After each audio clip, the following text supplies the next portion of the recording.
भारत के विशिष्ट वैज्ञानिक के राघवन ने इस बात की पुष्टि की है कि कोरोना की तीसरी लहर भी आएगी। इस बात को सुनते हुए मीडिया में इस बात की काफ़ी चर्चा है और इस बात को सुनते हुए लोग डरे, सहमे और सिसक रहे हैं कि आज दूसरी लहर ही इतनी भयानक है, तीसरी लहर कैसी होगी। कोरोना वायरस के विभिन्न वेरिएंट मूल स्ट्रेन की तरह ही फैलते हैं। ये किसी अन्य तरीके से फैल नहीं सकते। वायरस के मूल स्ट्रेन की तरह ये मनुष्य को इस तरह संक्रमित करता है कि ये शरीर में प्रवेश करते समय और ज्यादा संक्रामक हो जाता है और अपने और अधिक प्रतिरोध बनाता है। के विजय राघवन ने कहा कि वर्तमान वेरिएंट्स के खिलाफ वैक्सीन प्रभावी है। नए वेरिएंट भारत के साथ पूरी दुनिया में सामने आएंगे, लेकिन ऐसे वेरिएंट ज्यादा होंगे जो ज्यादा संक्रामक होंगे। कोरोना की तीसरी लहर भी आएगी, इस बात को के राघवन के बयानों को सुनते हुए लोगों के बीच दहशत का माहौल है। एक तो एम्बुलेंस के साथ एम्बुलेंस की कालाबाजारी, ऑक्सीजन की कालाबाजारी और ऑक्सीजन लोगों को मिल नहीं रहे हैं। ऑक्सीजन मिलने के साथ भी लोगों के बहुत सारी पैसे खर्च हो रहे हैं और उसके बाद कालाबाजारी का धंधा रुकने का नाम नहीं ले रहा है। इसी बीच हमारी रिपोर्ट के माध्यम से आप समझिए कि कैसे लोगों की विकट स्थिति उत्पन्न हो गई है और लोग कैसे अपनी जान जोखिम में डाल करके इधर उधर घूमते नजर आ रहे हैं। बिहार में कोरोना संक्रमण के मरीजों के लिए ऑक्सीजन का इंतजाम करने में एक और जहां उनके परिजन परेशान हैं, इसके लिए अस्पताल दर अस्पताल भटक रहे हैं, वहीं राज्य सरकार केंद्र द्वारा निर्धारित ऑक्सीजन के पूरे कोटों का उठाव भी नहीं कर पा रही है।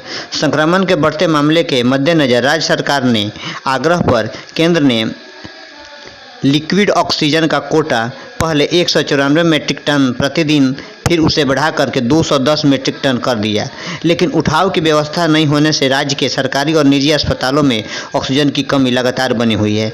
जहां ऑक्सीजन की पर्याप्त आपूर्ति नहीं होने से मरीजों की परेशानी बढ़ी हुई है। आधिकारिक सूत्रों के अनुसार राज्य में 210 मीट्रिक टन ऑक्सीजन के कोटा का मात्र 160 मीट्रिक टन ही उठाव हो पा रहा है। 90 मीट्रिक टन ऑक्सीजन का कोटा प्रतिदिन लैप्स हो जा रहा है। राज्य के अस्पतालों में करीब 200 मीट्रिक टन ऑक्सीजन की प्रतिदिन मांग है। अगर राज्य के ऑक्सीजन प्लांटों में उपलब्धता होने वाले 34 मीट्रिक टन ऑक्सीजन को भी आपूर्ति में शामिल कर ले, तभी मांग की तुलना में 15 मीट्रिक टन ऑक्सीजन की कमी लगातार होती जा रही है। मामले दर्ज किए गए हैं।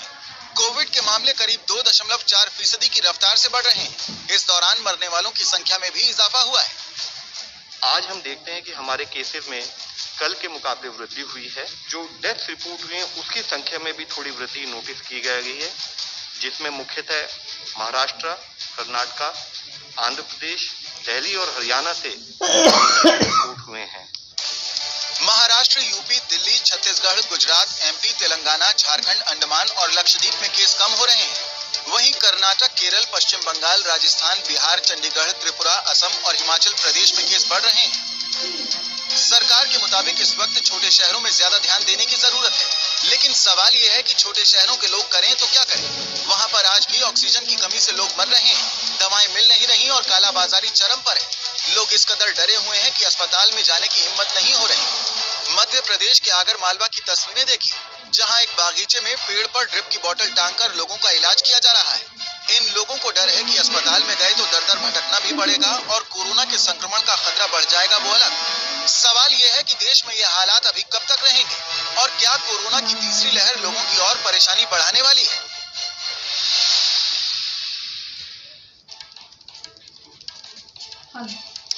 देखिए, नए रिकॉर्ड बन रहे हैं कोरोना के, ये आप अच्छे से जानते हैं। लोग परेशान हैं, तमाम तरह की मदद का दावा किया जा रहा है, लेकिन मदद कहीं से मिल नहीं पा रही है।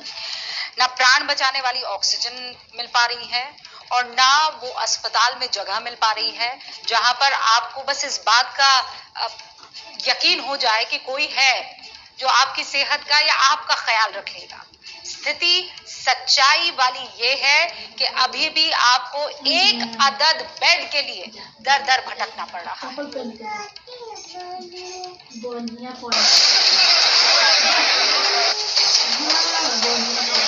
हॉस्पिटल वाले ने बोला अगर ऑक्सीजन सिलेंडर लाते हो तो हम इनको लेंगे, अदरवाइज नहीं लेंगे।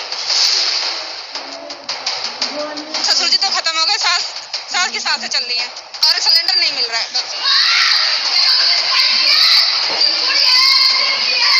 कहीं भी चले जाए ऑक्सीजन नहीं मिल रहा है। काफिला अगर यहाँ तक ऑक्सीजन ना पहुंची, ट्रेजेडी हो जाएगी, बहुत लोग नहीं बचेंगे यहाँ पर। जो बात अभी तक आम आदमी की जुबान से सुनने को मिल रही है, आज कोर्ट ने भी खुलकर वही कह दिया कि और कुछ नहीं है नरसंहार। यहाँ कोई नहीं है, इधर कोई नहीं है, ना डॉक्टर है, ना कोई है, ना रिसेप्शन में कोई है। चीखते पुकारते कराहते लोगों की जबान अब लड़खड़ा रही है। ऑक्सीजन की किल्लत से जिनके रिश्तेदार दम तोड़ रहे हैं, उनके हलक से अब आवाज तक नहीं निकल रही। और यही वजह है कि अब अदालतें कह रही हैं कि अगर लोग अपनी जिम्मेदारी सही तरीके से नहीं निभा रहे हैं, लोगों के प्राण नहीं बचाए जा सकते, तो ये और कुछ नहीं नरसंहार है।